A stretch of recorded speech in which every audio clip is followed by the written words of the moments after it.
राज्य राजनीति रे एबे गोटे प्रश्न जोर धरी मंत्री पद छाड़े कि नित्यानंद गंड।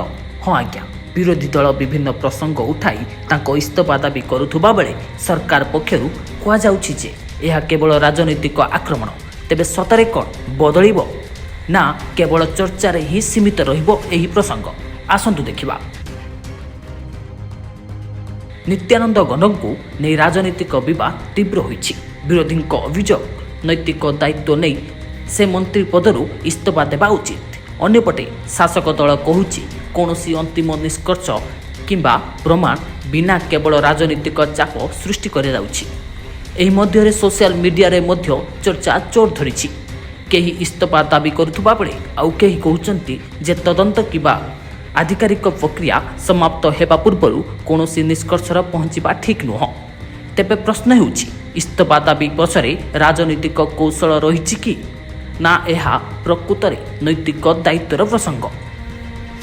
सरकार एही विषय रे कौनसी बड़ निष्पत्ति नेबे कि? एही सबु प्रश्नर उत्तर आसंता दिन रे राजनीतिक घटनाक्रम उपरे निर्भर करिबो।